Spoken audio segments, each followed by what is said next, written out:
दोस्तों 2023 में बहुत सारी बेहतरीन वेब सीरीज़ रिलीज़ की गई हैं और आज हम बात करने जा रहे हैं कुछ ऐसे बेहतरीन वेब सीरीज़ के बारे में जिनकी स्टोरी आपको सच में माइंड ब्लोइंग लगने वाली है। लेकिन क्या करें दोस्तों, इन सभी सीरीज़ में कोई ना कोई ऐसी एपिसोड डाल दी गई है जिसकी वजह से आप इन सीरीज़ को अपने फैमिली के साथ बिल्कुल भी देखना नहीं चाहेंगे। तो चलिए जानते हैं कुछ ऐसे ही इंटरेस्टिंग हिंदी वेब सीरीज़ के बारे में जिन्हें रिलीज़ की गई है 2023 में, और इन सभी वेब सीरीज़ के लिंक आपको डिस्क्रिप्शन बॉक्स में मिल जाएंगे। तो चलिए शुरू करते हैं आज का हमारा ये interesting countdown. Number 5, modern love Chennai series based है कॉमेडी ड्रामा एक्टिविटी के ऊपर। सीरीज़ की स्टोरी की अगर हम बात करें तो दोस्तों सीरीज़ के टोटल 6 एपिसोड रिलीज़ किए गए हैं और हर एक एपिसोड में आपको नई नई कहानियाँ और नए नए कैरेक्टर्स नज़र आने वाले हैं और हर एक कहानी बहुत ही ज़्यादा डिफरेंट कॉन्सेप्ट के ऊपर बनाई गई है। यूँ तो हर एक कहानी की प्रेजेंटेशन सच में बहुत ही ज़्यादा आपको इंटरेस्टिंग लगने वाली है, लेकिन सीरीज़ की एंड एपिसोड यानी कि लास्ट एपिसोड में आप कुछ ऐसे दृश्य देख पाएंगे जिन्हें आप अपने फैमिली के साथ देखना बिल्कुल भी पसंद नहीं करेंगे। बाकी के सभी एपिसोड आप चाहे तो अपने फैमिली के साथ बैठकर देख सकते हैं। सीरीज को चाहे तो आप देख सकते हैं Amazon प्राइम वीडियो पर। IMDb रेटिंग देती है 10 में 7.6।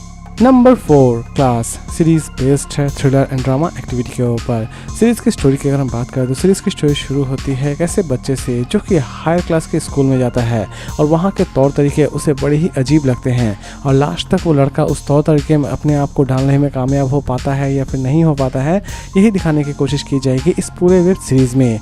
सीरीज की स्टोरी आपको इलाइट सीरीज जैसी लग सकती है। सीरीज यूँ तो बहुत ही ज़्यादा फ्रेश बनाई गई है, लेकिन सीरीज के कुछ ऐसे भी एपिसोड्स हैं जिसमें बहुत सारे ऐसे दृश्य डाल दिए गए हैं जो कि आप अपने परिवार के साथ देखना बिल्कुल भी नहीं चाहेंगे। सीरीज को चाहे तो आप देख सकते हैं नेटफ्लिक्स पर और IMDb रेटिंग देती है 10 में 6.2। नंबर 3, स्कोप सीरीज बेस्ड है थ्रिलर एंड ड्रामा एक्टिविटी के ऊपर।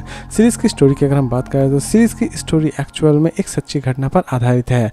सीरीज की स्टोरी में आप देख पाएंगे एक जर्नलिस्ट जो कि एक फेक केस में फंस जाती है और वो अपनी लाइफ जेल में किस तरह बिताती है। इवन जेल में बिताते वक्त उसे कौन कौन सी बड़ी मुसीबतों का सामना करना पड़ रहा होता है, इवन लास्ट तक वो जेल से किस तरह बाहर निकलती है, ये सारी की सारी चीजें इस कंप्लीट सीरीज में दिखाने की कोशिश की गई है।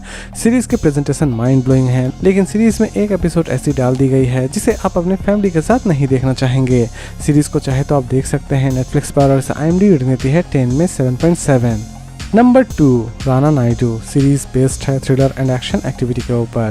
सीरीज की स्टोरी की अगर हम बात करें तो सीरीज की स्टोरी शुरू होती है राना से जो कि बॉलीवुड में हो रहे इलीगल काम को अंजाम देता है, यानी कि शॉर्ट आउट का काम कर रहा होता है, लेकिन अचानक से ही उसकी मुलाकात उसके ही पिताजी से होती है और दोनों में एक अच्छी खासी जंग भी छिड़ी हुई रहती है और लास्ट तक इस जंग को कौन जीतता है ये जानने के लिए आपको इस सीरीज को एक बार जरूर देखना चाहिए। सीरीज की स्टोरी यूँ तो बहुत ही ज्यादा डिफरेंट बनाई गई है, लेकिन सीरीज में ऐसे बहुत सारे एपिसोड्स हैं जो कि आप अपने परिवार के साथ नहीं देखना चाहेंगे। सीरीज को चाहे तो आप देख सकते हैं नेटफ्लिक्स पर और IMDb रेटिंग देती है 10 में 7.2।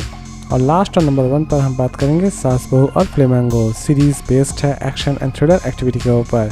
सीरीज की स्टोरी शुरू होती है सावित्री से जो कि ड्रग्स का धंधा चला रही होती है, यानी कि वो ड्रग्स की दुनिया की बेताज बादशाह रहती है, लेकिन इसी बीच उसके साम्राज्य में पुलिस की नजर पड़ जाती है और वो अपने आप को और अपने साम्राज्य को पुलिस के हाथों से किस तरह बचाती है यही दिखाने की कोशिश की जाएगी इस पूरे वेब सीरीज में। इवन सावित्री के कुछ पुराने दुश्मन भी रहते हैं और उन दुश्मनों का सामना भी वो किस तरह करती है यही दिखाई गई है इस सीरीज में। सीरीज की स्टोरी आपको सच में बहुत ही ज़्यादा इंटरेस्टिंग लगने वाली है, लेकिन सीरीज के बहुत सारे एपिसोड्स ऐसे हैं जो कि आप अपने परिवार के साथ नहीं देखना चाहेंगे।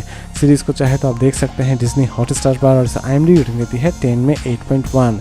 तो दोस्तों उम्मीद करता हूँ कि आपको आज का काउंटडाउन पसंद आया होगा, तो फिर मिलते हैं एक नई वीडियो के साथ।